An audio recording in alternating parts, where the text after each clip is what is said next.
Don't buy at support and sell at resistance. This is why. So let's look at this pair. Welcome guys to this channel, Gato FX. If you've not subscribed, please subscribe, like, share, and let's grow together so that you can also add value to those who might want to have this information. So this is why I'm telling you this. So you see, for those who tried to sell at the resistance, you see what happened. Let's look at this. So if you sold at resistance, you thought that the pair was going up. Look at what happened. So immediately the pair got in here, their SL was hit. Let's look at this. Those who bought at the demand, look, so they bought, the pair came down, hit their SL. Let's say maybe your SL was there, so your stop loss was hit, and then the pair reversed. You see, so the pair came, hit your stop loss, and then it reversed to the upside. Let's proceed. Again, those who tried to sell at resistance, you can see what happened. So you see, it came, so they sold from here. The trade moved a few pips, and then it went back, hit their SL, went up, and then came down. I'm sure this has ever happened to majority of you people, and I was also a victim until I came to realize this.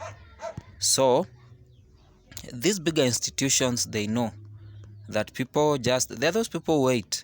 Oh, the pair is at the resistance, the trade has moved to the resistance, you just sell from the resistance without even waiting for confirmation. Let's look at more examples, guys. So it came there. Let's look at more examples, guys. So you can notice, so we have that resistance there, we have that resistance.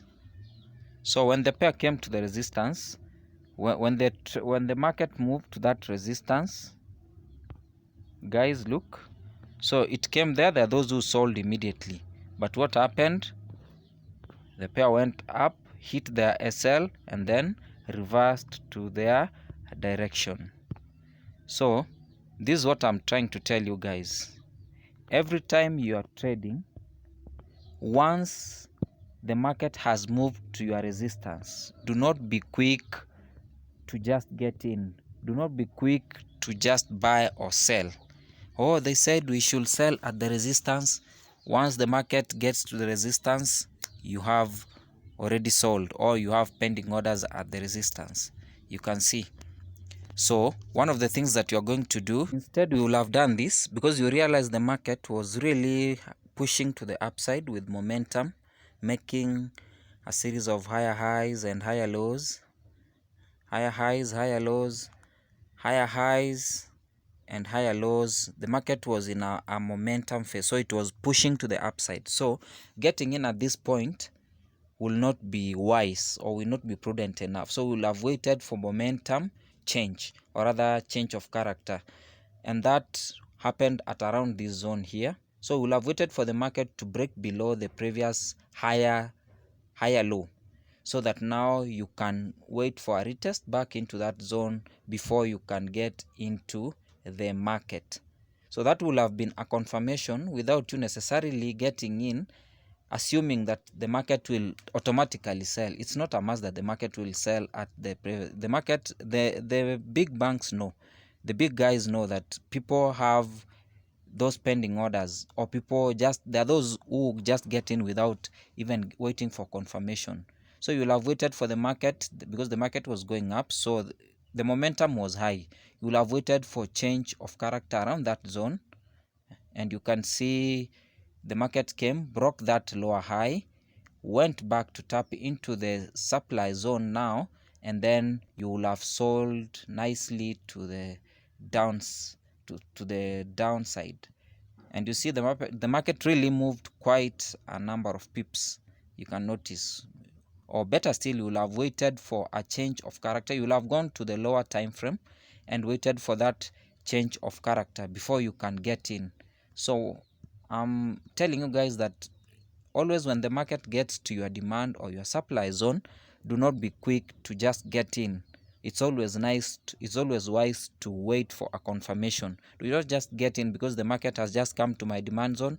I'll begin just buying, begin putting pending orders and beginning scaling in those trades. You might lose. So it's good to always wait for confirmations before you get in. So it's not automatic that the market will buy or sell at that demand zone.